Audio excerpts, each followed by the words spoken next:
I'm not that big into like the meaning of certain numbers and stuff. I know a little bit, but a few years ago, like something that came up for me is the number 44 just started appearing in a lot of different scenarios in my life. And what happened is it became kind of a marker for me. So whenever I see 44, it's almost like a wink from the universe. Like, and that's all I see it as. You're going in the right direction. Like, and it shows up in the weirdest, the strangest times. Like it's crazy how it comes. Like I live in apartment 244. All these different like things that come together in ways that you wouldn't imagine. I was talking to a friend about this, right?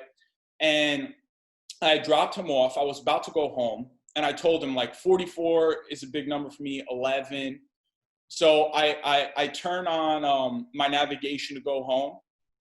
I was gonna be home at 2:44, and it was 4.44 miles away, and it was like 4 minutes and 11 seconds away. It's like where you just see these patterns that show up, and you see them enough times where they actually mean something to you.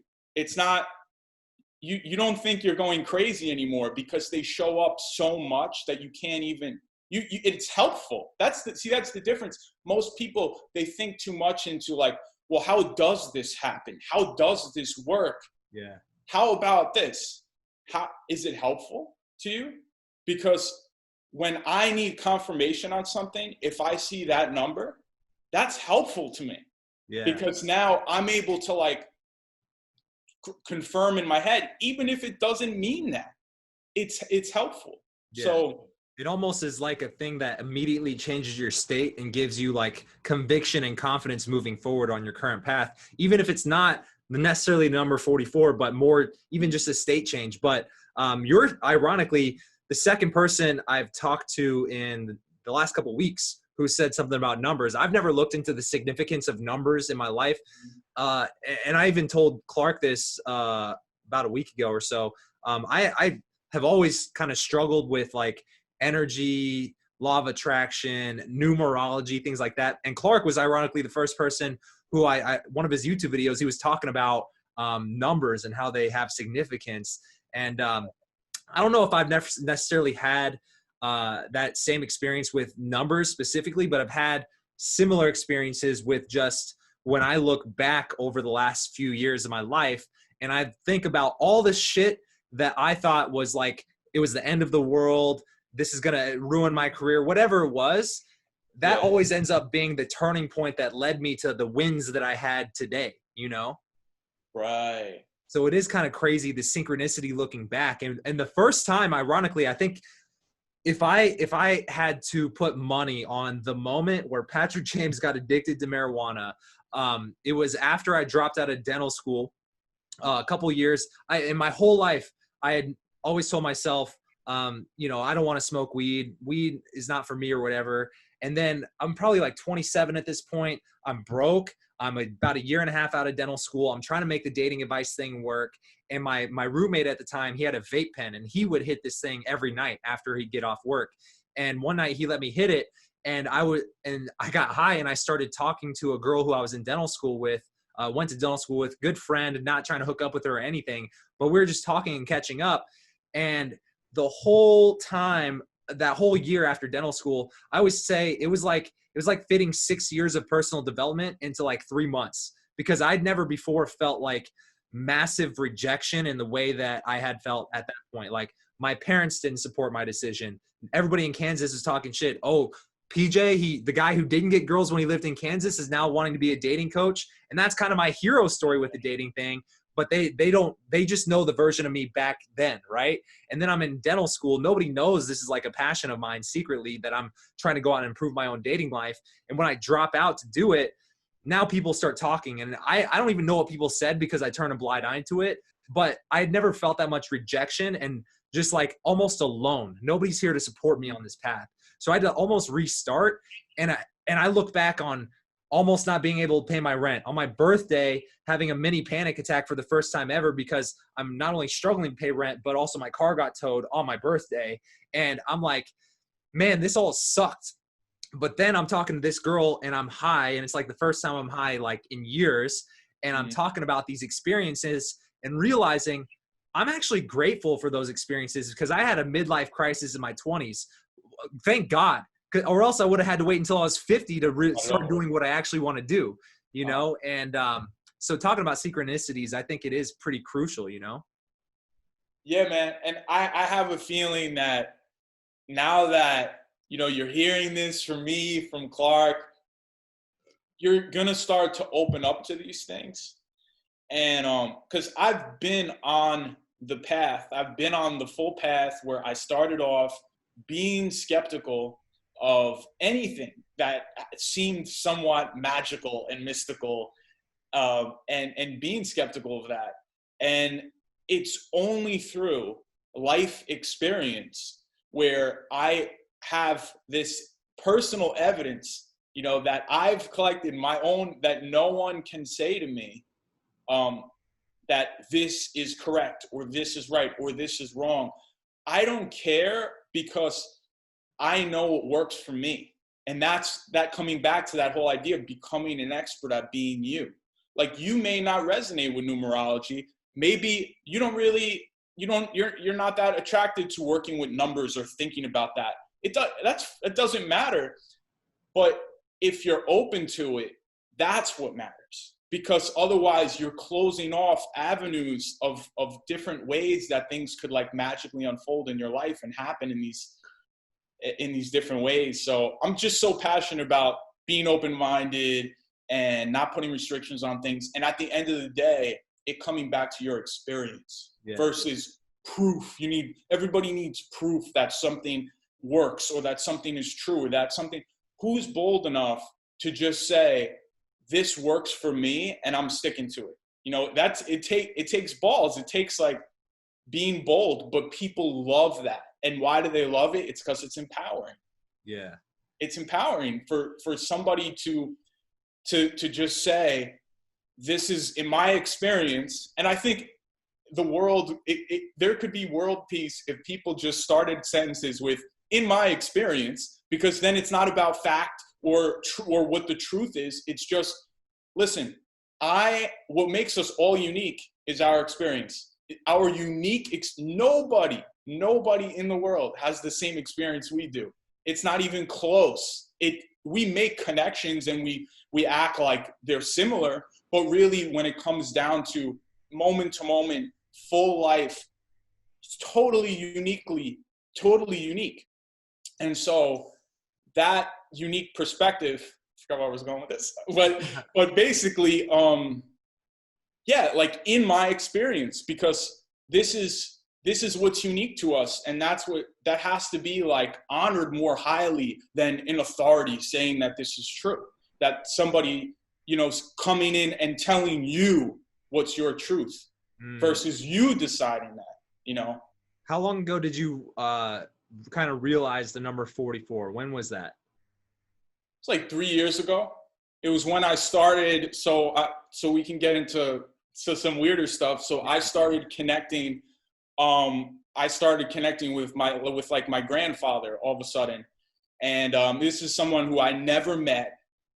He died before I was born, but I just felt this like really strong connection to him. And I just started getting these senses like he was around. And when I would sense he was around, for whatever reason, I kept seeing not just 44, but 444, where it would often happen around those times. So that was the beginning of it. And I didn't force this. I just found a connection, bro. You're 32. I'm 30. 3 plus 0 plus 3 plus 2 is 8. 8 divided by 2 is 4. There you go. Hey, that's cool. You know, and 8. What's that? It's like the movie 23 with Jim Carrey. I haven't actually. No. You need to watch that movie. Yeah. Have you seen it? No. Bro. I haven't. you'll relate to it because it's Jim Carrey and his character having the same experience with the number 23, and it actually drives him crazy. That's crazy, man. That's awesome. I'll definitely check that out. So I'm talking about the 444 or 44 specifically, right? But what actually got me into numerology, speaking of, my age, 32. So in numerology, there's something called a life path. And if you add up your birth date, your full birth date, all the numbers, you reduce it down as much as you can, and that's your life path. So for whatever reason, I was attracted to look into this. And this was like 5, 6, 7 years ago when I was like in my mid-20s. And I found out that my life path, right, it ends up being 32. So 3 plus 2 is 5. 32, right? And what I read at the time was that for many people, and it's not for everybody, right? But I read it and I felt something. It said, oftentimes this age is a very significant age for someone in their life path, like age before it's reduced down. And mine was 32. And dude, this year has been huge for me in many ways, where it's just like from a self perspective, like growth perspective, I just feel like a completely, like so many different shifts. And I totally feel a renaissance in a sense where I'm like a new person. And I knew this back then and why do I say I knew it? Because I read it and I just felt like I knew it. Because it's one thing to believe in something, but belief requires knowing. Like knowing isn't, it's different than believing.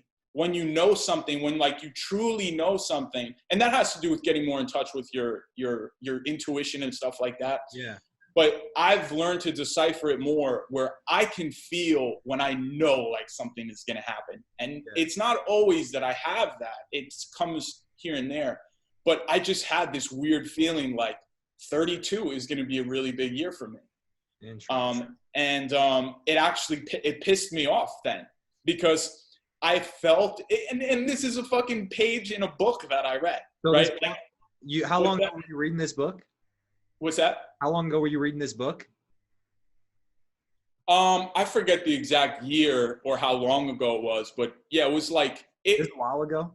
It was my mid-20s. Yeah. Got it. And was it saying 32 for everybody or 32 specifically for you? No, for your life path.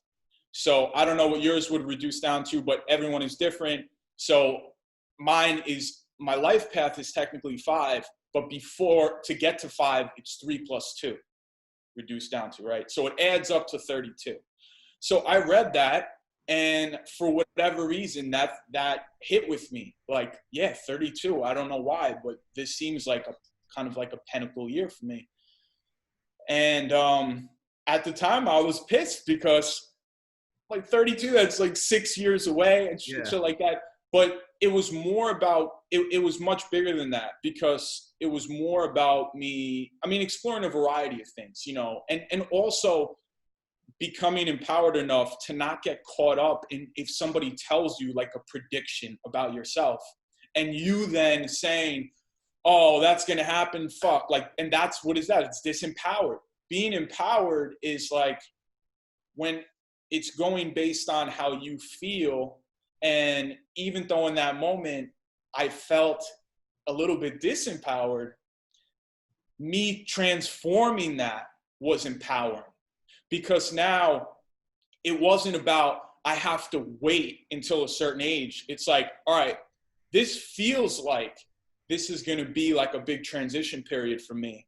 So it's going to be like a hell of a ride getting there. And after it too, I never placed that much significance on it, but that's how I got into numerology. I found that out. And also my life path, actually reading about that helped me a lot. So it specifically said that this would be a good year for you or just like a significant year for you? In numerology with life paths, it's just a general rule that it could be common for someone to have a significant year on their life path year. So this is like the defining year of your life, according to that book, or just one of them? I don't see it that way at all. Yeah, I just, it was just what it was, where I just knew that it was going to be like a significant year. And that's all I took it as. Yeah. Because, and this goes back to this empowering perspective, right? No prediction, nothing that you hear from somebody else can change your life unless you decide that it can change your life. You know, Yeah. you're in charge in that way. Nobody can tell you that. Like, people that say he made me feel bad, he made me feel this way. Man, you made yourself, at the end of the day, you made yourself feel that way. And that's just because you're literally buying into what they're saying. Like, you're buying what they're giving you. And so it's you deciding what you want to buy into. And that stood out to me as something that, like, it felt good, but the difference was it was my beliefs that were getting in the way that made it bad. Because if someone tells you, like, hey, things are going to be awesome at this year, like, this is going to be a big year for you, you could say, oh shit, I got to wait. These years are going to suck. So what? After that, it's not going to be good. Or you could just say, okay, I'm going to recognize that and use it in the most empowering and the most, like, useful way that I can. Because it's just what you make of it at the end of the day. Na na na na na na.